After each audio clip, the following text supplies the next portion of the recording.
Good morning student.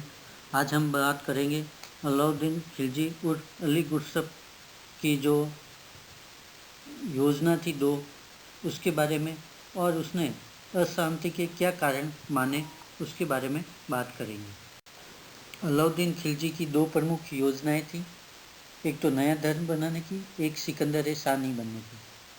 साथ ही उसने अशांति के 4 कारण माने थे। उन 4 कारणों का उसने वर्णन किया और किस प्रकार उसने उससे पार पाई, वो आज अपन समझेंगे। अली गुरसप अर्थात अलाउद्दीन खिलजी की दो प्रमुख योजनाएं थी, एक तो नया धर्म बनाने की, दूसरा विश्व विजेता सिकंदर शानी बनने की। प्रथम योजना ये थी कि नया धर्म स्थापित किया जाए विश्व में और उसका प्रमुख खुद अलाउद्दीन खिलजी बने। इस प्रकार उसके एक नवीन धर्म बनाने की योजना बनाई। दूसरा था विश्व को विजेता घोषित करना, अपने आप को पूरे विश्व को जीतना और पूरे विश्व पे राज करना। ये दोनों योजना उसने अपने प्रशासनिक व्यक्तियों को बताई। अल्लाह उल मुल्क ने इसके बारे में उनको सलाह दी।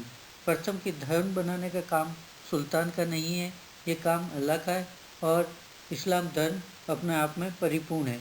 ऐसे में नए धर्म बनाने की ज़रूरत नहीं है, सुल्तान का ये काम नहीं होता। दूसरा, विश्व विजेता बनना। अल्लाह उल मुल्क ने कहा कि ये व्यवहारिक नहीं है, अव्यवहारिक है। पहले आप भारत को जीतिए, अपने आसपास के क्षेत्र को जीतिए। जब आसपास वाला क्षेत्र जीत जाएंगे तब आप विश्व को जीत पाएंगे। इस प्रकार उसकी दो योजनाएं जो थी, विश्व विजेता सिकंदर शानी बनने की और नए धर्म बनाने की जो योजनाएं थी, अल्लाह उल मुल्क ने कहा कि अव्यवहारिक और असंभव है, पहले इसको आपको व्यवहारिक रूप में लाना पड़ेगा। इस प्रकार उसने व्यवहारिक रूप लाने के लिए एक सुदृढ़ सेना स्थापित की और भारत पर अनेक विजय प्राप्त की। अलाउद्दीन खिलजी में कहता था कि राज्य में शांति व्यवस्था बनी रहे। अशांति बनने के 4 प्रमुख उसने कारण बताए सुल्तान के होते हुए कि 4 एक ऐसे कारण हैं जिसके कारण राज्य में अशांति हो सकती है। पहला कारण, प्रजा की उपेक्षा करना। प्रजा को सुल्तान के द्वारा योग्य स्थान नहीं मिलना, उनकी उपेक्षा करनी, नहीं मानना, उनकी आवश्यकताओं को नहीं देखना, उनके प्रति ध्यान नहीं देना प्रमुख कारण है। दूसरा, मद्यपान की गोष्ठी, शराब की पार्टी आयोजित कराना, जिससे प्रशासनिक व्यक्ति एक स्थान पर मिलते हैं, विद्रोही एक स्थान पर मिलते हैं और वह सुल्तान के प्रति विरोध प्रकट करते हैं। इस प्रकार गोष्ठियाँ जो आयोजित हो रही थी उसमें सुल्तान का विरोध होता है या उनके प्रति नफरत की भावनाएं भरी जाती है। तीसरा प्रमुख है जो मलिक है या फिर उच्च अधिकारी, उनके आपस में विवाह संबंध स्थापित होना, उनमें आपस में मेल मिलाप अधिक होना। जब उच्च अधिकारी वैवाहिक संबंध होंगे, उनके आपस में मेल मिलाप बढ़ेगा, तब एक दूसरे से घनिष्ठता होगी और एक दूसरे के प्रति वफादार होंगे। ऐसे में वे लोग, सुल्तान का एक विरोध करेगा तो दूसरा भी करेगा। इस प्रकार धीरे धीरे जो सभी आपस में संबंधों से बंधे होंगे तो वह एक दूसरे का सहयोग करेंगे और सुल्तान का विरोध करेंगे। इस प्रकार सुल्तान उस समय अकेला हो जाएगा क्योंकि प्रशासनिक अधिकारी ज़्यादा होंगे और वह सभी मिले हुए होंगे, क्योंकि उनके वैवाहिक संबंध अधिक होंगे, लगातार मेल मिलाप से उनकी घनिष्ठताएँ अधिक होगी। ये सुल्तान के लिए घातक रहेगा। चौथे प्रमुख कारण है धन। किसके पास भी अधिक धन होगा, जनता के पास, तब वह अधिक सुख सुविधा चाहेगा और राज्य के कानून नियमों को कम मानने की कोशिश करेगा। धन के बल पे वह सेना इकट्ठी कर सकता है, लोगों को इकट्ठा कर सकता है, लोगों को धन देकर अपनी ओर मिला सकता है। अगर अधिक धन होगा तो वह सभी ये कार्य साम्राज्य के विरुद्ध या राज्य के विरुद्ध भी कर सकता है। इसलिए जिसके पास धन है, अधिक है, वह भी अशांति का कारण बनेगा। धन होना चाहिए लेकिन एक सीमित मात्रा में किसी के पास होना चाहिए।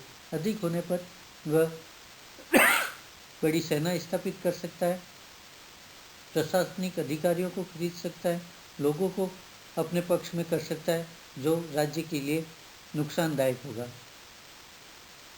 अब इन चारों अशांतियों को, जो अशांति फैलाने के कारक थे, उनको मिटाने के लिए अलाउद्दीन खिलजी ने एक नवीन रणनीति अपनाई। सर्वप्रथम उसने विशेषाधिकारों की समाप्ति कर दी, जिससे आम जनता के अधिकार और दूसरों के अधिकार बराबर हो गए। उच्च अधिकारियों के, प्रशासनिक अधिकारियों के जो विशेषाधिकार थे उनको समाप्त कर दिया, उनको आम जनता के बराबर ला दिया। इससे जनता की उपेक्षा नहीं हुई, जनता को भी लगा कि आम जो दूसरे व्यक्ति है, प्रशासनिक व्यक्ति जैसे वही है। दूसरा, मद्यपान गोष्ठियों पर प्रतिबंध लगा दिया, जिससे मेल मिलाप कम हो।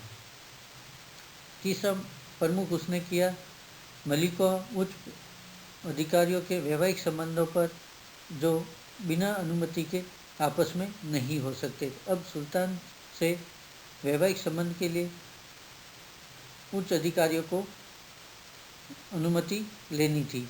इस प्रकार वैवाहिक संबंधों में जो आपस में मेल मिलाप अधिक हो रहा था, घनिष्ठता बढ़ रही थी, वह कम हो गई।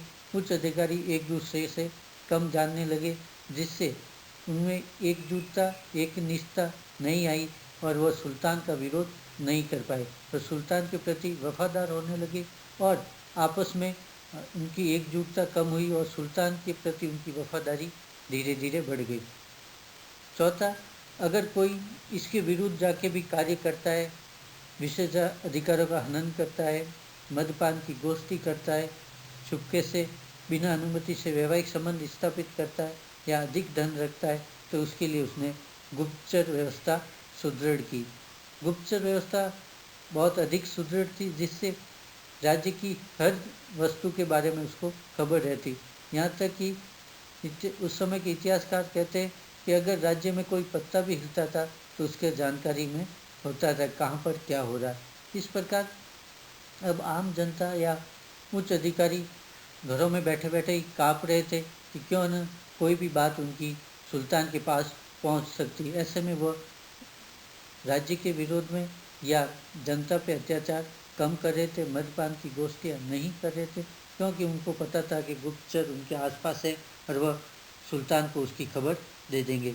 इस प्रकार भय मिश्रित श्रद्धा स्थापित करने की अलाउद्दीन खिलजी ने कोशिश की, जिसमें वह पूर्ण रूप से सफल भी हुआ और आज भी ये नियमों को राज्य सरकारें मानती आई हैं, जिसमें कुछ नहीं, जैसे विशेष अधिकारों की समाप्ति मान रही है, मद्यपान की गोष्ठियाँ जो वह उन पर कोशिश करती है, गुप्तचर व्यवस्था सुदृढ़ की है, ऐसे कुछ चीज़ों को आज भी राज्य सरकारें मानती है।